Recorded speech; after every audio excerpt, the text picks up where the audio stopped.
नमस्कार बच्चों, बीए पाठ द्वितीय प्रश्न पत्र की इस कक्षा में आपका स्वागत है। हम आपके एकांकी संग्रह में संग्रहित एकांकी ईद और होली को पढ़ रहे थे। आज हम ईद और होली एकांकी के कथानक की विशेषताओं के बारे में चर्चा करेंगे। कथानक की विशेषताओं पर चर्चा करने से पूर्व हमें यह जान लेना आवश्यक है कि इसका कथानक क्या है। तो इस एकांकी में जो कथानक है वो सबसे पहली बात है कि वह संक्षिप्त है। शाम का समय होता है, गली में आसपास मकान होते हैं। मकान में आसपास के मकानों में एक में मुस्लिम परिवार रहता है और दूसरे में हिंदू परिवार रहता है।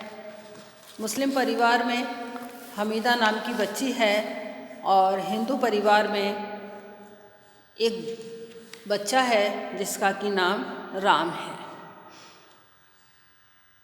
शाम के समय ईद का दिन होता है। उस दिन शाम के समय वह हमीदा एक दोने में सेवइयाँ लेकर के आती है और सेवइयाँ ला कर के और राम को आवाज़ देती है। दोनों ही बच्चों का जो वार्तालाप है वह बहुत ही मधुर है और तोतली बोली में है। जैसा बच्चे बोलते हैं तोतली बोली उसमें है और तोतली बोली में ही उनका सारा वार्तालाप होता है। हमीदा उसे सेवइयाँ दिखाते हुए कहती है कि आ जाओ राम, अब हम बैठ कर के खाते हैं।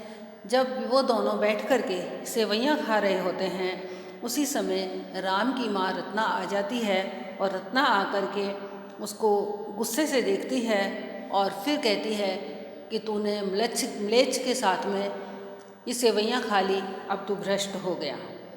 इतनी ही देर में हमीदा का पिता खुदाबख्श आ जाता है और जब वह देखता है कि उसकी माँ, राम की माँ रत्ना उसे डांट रही है तो वह भी अपनी बच्ची को डांटता है कि क्यों इसके पास आती है और क्यों इसे सेवइयाँ खिलाने के लिए लेकर के आती है।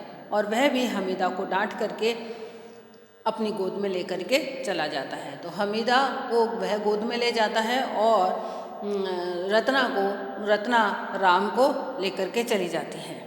दोनों अपने अपने घर में चले जाते हैं। थोड़ी देर के बाद ही पता चलता है कि दंगा हो गया। जब पूछा जाता है कि दंगा किस किस के बीच में हुआ है तो कहते हैं और किसके बीच होगा, हिंदू और मुसलमानों के बीच में।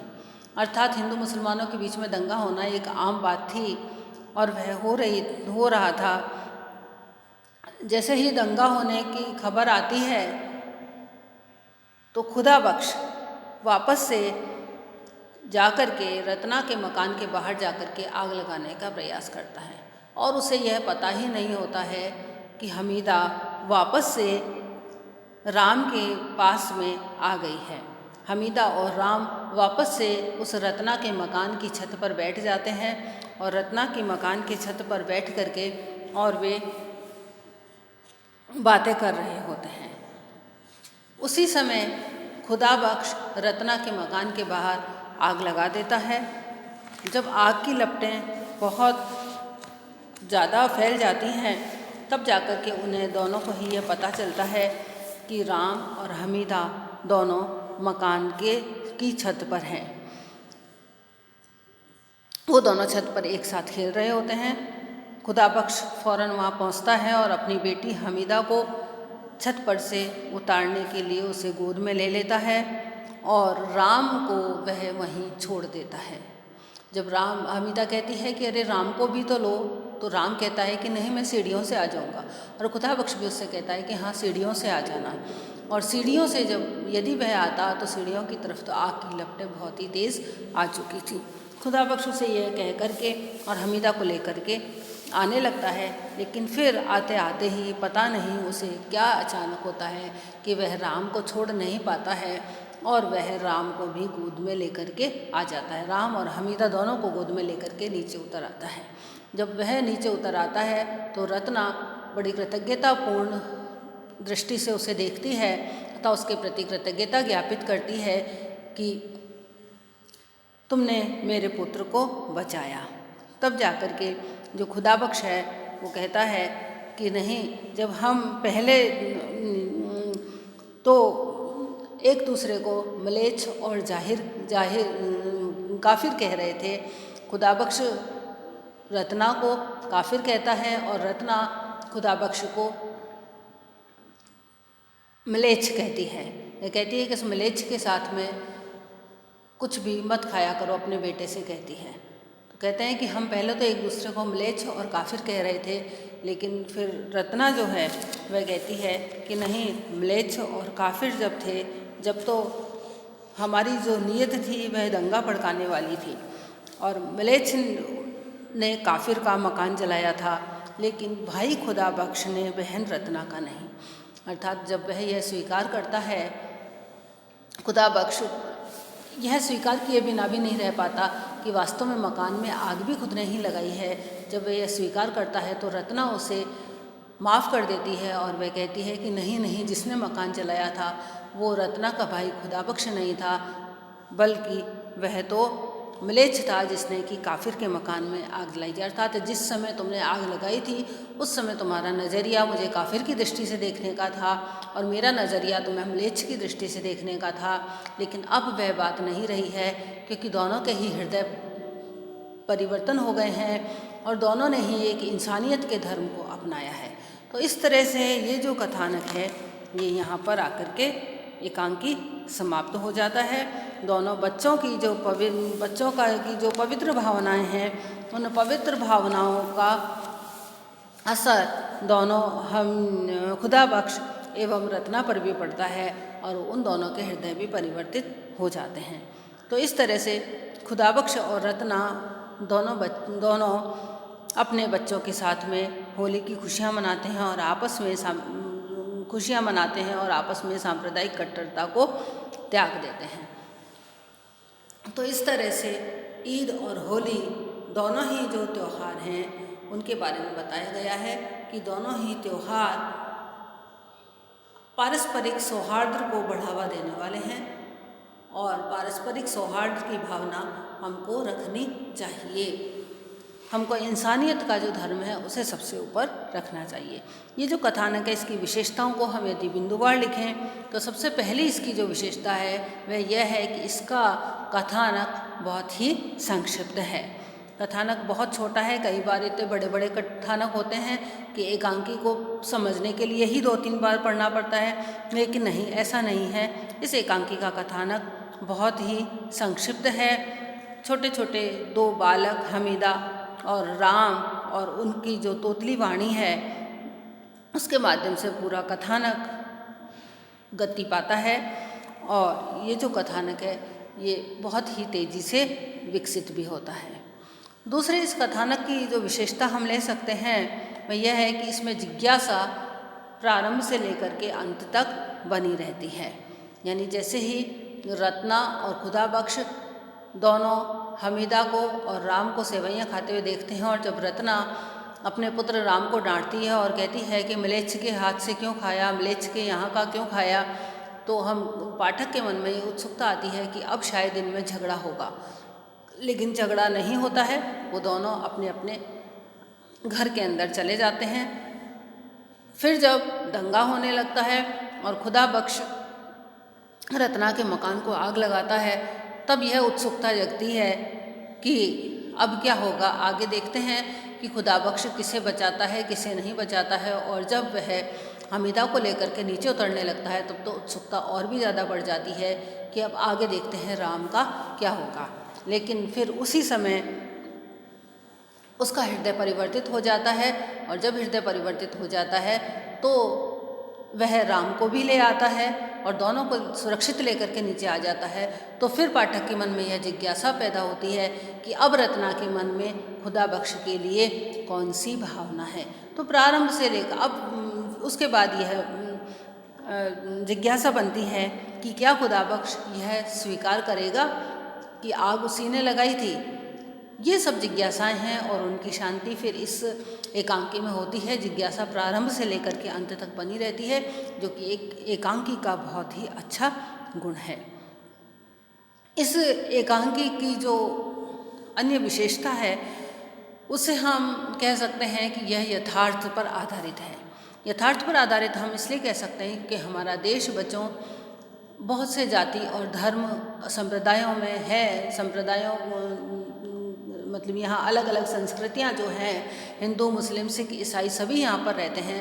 निश्चित रूप से सब बड़े भाईचारे के साथ रहते हैं, लेकिन कई बार, अनेकों बार ऐसा होता है कि उनमें आपस में मनमुटाव हो जाता है, वैर भाव हो जाता है, सांप्रदायिक विद्वेष इतना बढ़ जाता है कि दंगे हो जाते हैं। और यदि उनमें आपसी मनमुटाव नहीं भी हो तो कई लोग अपने स्वार्थ साधन के लिए भी आपसी मनमुटाव, सांप्रदायिक विद्वेष फैलाने का कार्य कर देते हैं, जिससे कि ऐसे लोग जो कि आप आसपास में ही बड़े प्रेम से हिंदू और मुसलमान रह रहे होते हैं, उनमें भी आपस में वैरभाव पैदा हो जाता है, ईर्ष्या और द्वेष की भावना पैदा हो जाती है तथा एक दूसरे की जान के प्यासे हो जाते हैं।